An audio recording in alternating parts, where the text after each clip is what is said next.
Welcome into Duval Daily, presented by GenJag.com. I'm Jordan Lugo. Thank you so much for tuning in here on Saturday, April 26th. It is officially day 3 of the 2025 NFL Draft. For everyone out there that covers the draft, shout out to you. This is a marathon and a sprint for everyone involved. So we have got our Jaguars day 2 draft grades.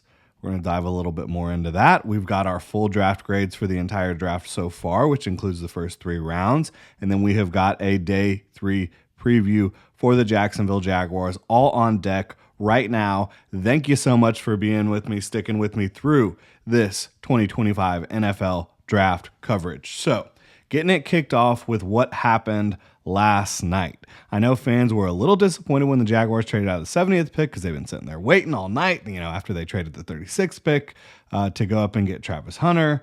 But to me, the trade with the Lions was an unmitigated, just A+++. You're trading 1 third-round pick and 2 sixth-round picks for 3 third-round picks. Again, 1 third, 2 sixths, and in return, you get 3 third-rounders. That is an unbelievable trade, in my opinion, for the Jaguars. And to me, the best thing about it is 2 of those third-round picks are actually for 2026, a draft in which you gave up your first-round pick.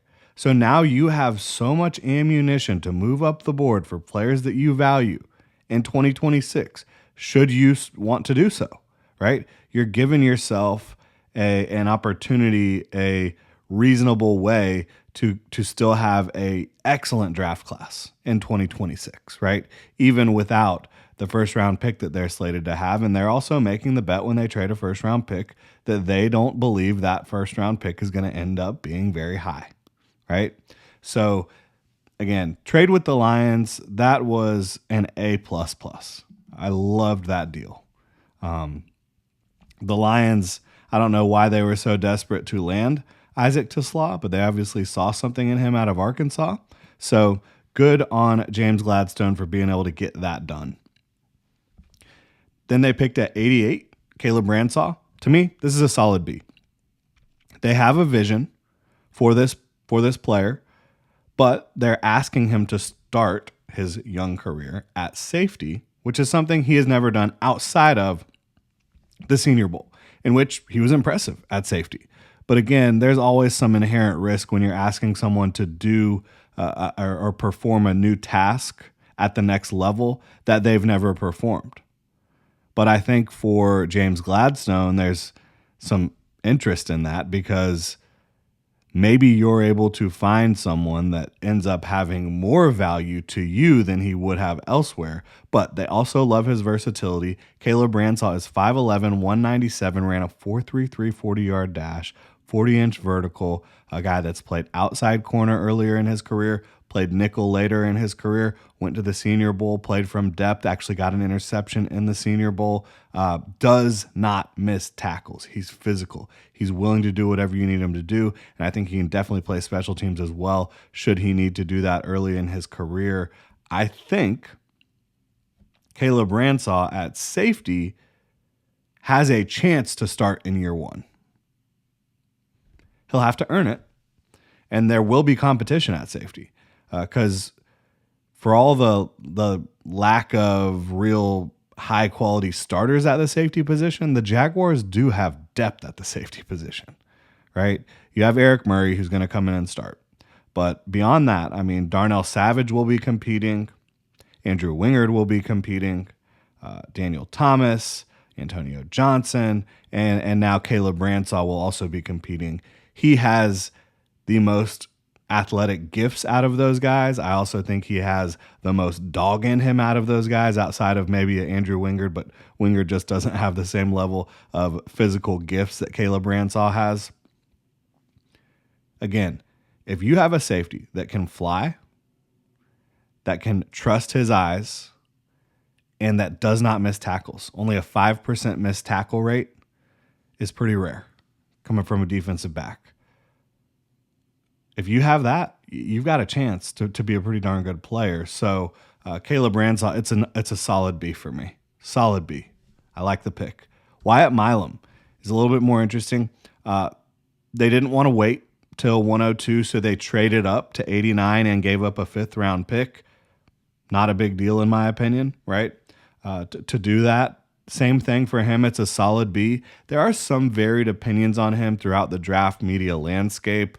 I had a late day 2 grade on him before the Senior Bowl. I felt really good about him as mid day 2. The Senior Bowl was a little bit worrisome, but if there's something I've learned, so Wyatt Milm played tackle at West Virginia, unbelievable in terms of his production, his efficiency, and pass protection. Didn't give up a sack in 3 seasons, right? And then also was very good in terms of not allowing pressures, all that stuff. Physical at the point of attack.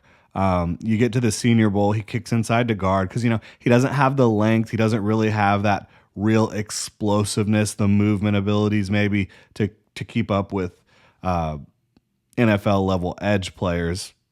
Although he did a good job against some of those guys in the college level, right? But just kind of looks like someone who needed to kick inside to guard, and that's how the Jaguars drafted him. He will start his career playing inside. He struggled at the Senior Bowl inside. But if there's one thing I have learned throughout my years covering the draft, just because the Senior Bowl isn't like a resounding success for someone, that doesn't completely diminish their profile. That doesn't completely diminish who they are as a prospect. And I think that Wyatt Milm falls into that category for sure. Physical at the point of attack, very strong, tested fairly well in most categories at the combine. Showed some good lateral agility, showed some good explosiveness, showed some strength. So Wyatt Milm, very good tape overall. I think the key defining traits that are positives for him in his tape are play demeanor, grip strength, physicality in the run game, strength overall. And again, once he gets hands on you both in the run game and the pass protection game, you're probably not making a play against him. So that's a huge strength of him. Again, I had a late day 2 on him, which is exactly where he went. So it's a B for me. And he'll be asked to do something again in the NFL that he hasn't done in college, which is play guard. But when you have guys that maybe need to switch positions, you're potentially finding someone that has more value than maybe someone else gives him because you see a different vision for him, right? Caleb Bransaw hadn't played safety in his career, did a little bit of safety at the Senior Bowl, going to play safety for you now. Same thing with Wyatt Milm. Hadn't played guard in his career, did a little bit at the Senior Bowl, going to play guard for you now. So I think that Bransaw could start year 1. I think that Wyatt Milm has a chance to be a starter in this league. And a starter who helps you win games. Not like a Pro Bowl, all-pro type of guy, but a starter who can help you win by being very consistent. And these guys both fit kind of that Jaguars mantra of being mentally tough, being intangibly rich, all that good stuff. Including day 1. Landing the best player in the draft, bar none. Which day 1 was an A for me. Gave them an A. And I'm going to weight the first round heavier than the rest of the draft at 1.25x. Heading into day 3, the Jaguars have traded up for Travis Hunter. They traded down in the 3rd round. They've landed Caleb Bransaw. They've landed Wyatt Milm. Compiling everything there, they have an A. They have an A for me in this draft. And obviously the biggest thing is Travis Hunter. And then honestly also landing those 3rd round picks next year. Heading into day 3, the Jaguars have picks at 104, 107, 182, 194, 200, 221, and 236.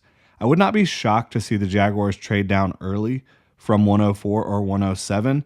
Again, if they have X amount of players in this draft that they feel good about, let's just say it's arbitrarily or hypothetically it's 130 players, 140 players, whatever it may be. They don't have a pick from 107 to 182. They might want to fill that gap a little bit. And so you could potentially trade down from 104 or 107 and acquire more prospects in that bucket of players that you feel good about. Or you could stick and pick, right? And you also have the ability, if you really want to spend those picks at 104 and 107, you like the guys that you can land there, or even trade up from there, good. That's fine. You have the ammunition from 182, 194, 200, 221, 236 to potentially trade up from 182 if there's somebody you value as well. So the Jaguars still have plenty of flexibility, right? I think they could still address the defensive front in a big way. At defensive tackle, still, you got a lot of guys, and I think the Jaguars probably made a calculated risk when it came to the defensive front that there were going to be guys that they liked on day 3, and boy, are there still some guys that they could really like on day 3. Defensive tackle, you've got Josh Farmer out of Florida State. I think Daniel Jeremiah had a top 50 grade on him. I got to get some coffee, y'all. Coffee's become like water over these last few days here. Josh Farmer, big, athletic, got a lot of upside, I think. Ty Robinson, unbelievably explosive athlete, productive. He kind of plays like some of the guys the Jaguars like, just with his hair on fire, high effort, high motor all the time. Aeneas Peebles out of Virginia Tech is somebody we've talked about a lot on the channel. He's still available, an undersized interior pass rusher who has so much explosiveness and quickness and is just an absolute bear for interior offensive line to deal with. Because even though he's like 280 something pounds, he's shorter, he has natural leverage, and if you're 6'5", 282, that's a lot different than being 6'2", 282. Like, he looks like he has enough mass on his frame to hold up, right? Another one, to me, CJ West out of Indiana, I would love to see him. I would also love to see Jordan Phillips as well. These two guys are both really big, really strong, but they've got some juice to them. And so I'd love to see both of those guys. At edge, you've still got just so many guys. Braden Swinson, a lot of people thought would go day 2. He's still available. Not sure why that is, because he's a guy that projects to be at worst an impressive designated pass rusher. David Walker, one of the most fun guys in this class, because he is like 6'1", 6'2", but over 260 pounds. He is explosive. He will play through your chest, but he also has some moves to get around you, bend at the top of the arc a little bit. So he's somebody. The Jaguars talked about at edge. They want somebody who can bring a different pass rush plan, pass rush arsenal. I think David Walker fits that mold. I think Hugh Robinson fits that mold out of Alabama. Kyle Kennard's still available. Jack Sawyer's still on the board. Baron Sorrell, which my autocorrect corrected to Barry, but no, it's Baron Sorrell. You've still got Antoine Powell-Ryland, and I would love it if the Jaguars do it again, like what James Gladstone did in LA with the double dip on the defensive line. They could potentially add Aeneas Peebles and Antoine Powell-Ryland and get them heated up in that NASCAR package. At off-ball linebacker, which is a position they have talked to a lot of guys, you don't have 30 visits for the Jaguars, obviously, but there had been reports about different guys they've talked to. There's a number of guys that I think could potentially be starters in this league available. Chris Paul Jr., he is very high on my board, and the Jaguars did interview him. Danny Stutzman's still on the board. Cody Lindbergh, I think, is one that the Jaguars had an interview with out of Minnesota. Jeffrey Bassa out of Oregon. So there's some guys if they want to address off-ball linebacker, which I know wouldn't be the best for fans, but there is a path into the next couple years where they need an off-ball linebacker. I think you could see another interior offensive lineman for sure.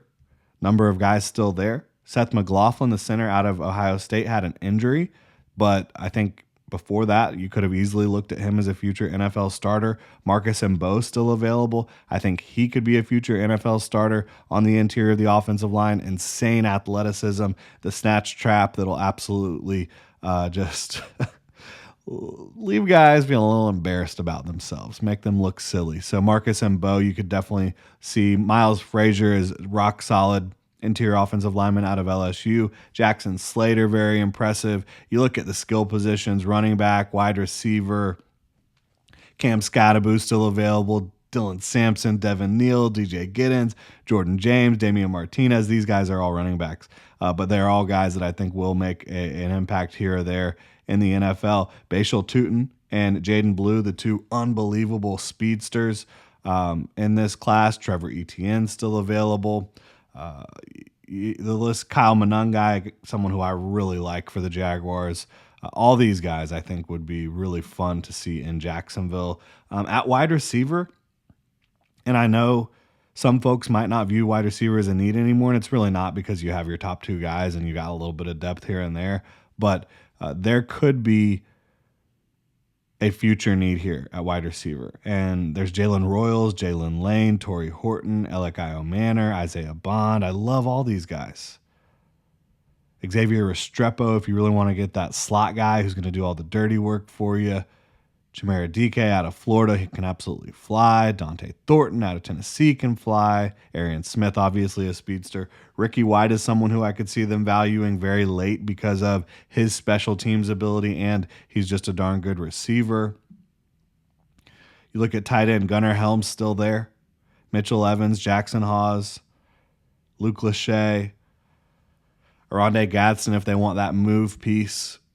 So there's a lot to work with here throughout day 3 of this 2025 NFL draft. Can't wait to see how it all unfolds for your Jacksonville Jaguars. Really appreciate y'all tuning in. Again, I think they've done a wonderful job of maneuvering the board so far. Trading up for Travis Hunter was unbelievable. Again, something I probably wouldn't have had the mettle to do that, but they did it, and I love that they did. And then what they did on day 2, acquiring more draft capital for the future, which they needed because of that trade for Travis Hunter, and then still landing 2 guys that project to really help this football team in Caleb Bransaw and Wyatt Milm. I'm here for it. Let me know what you think in the comment section below. If you enjoy the content, please like and subscribe.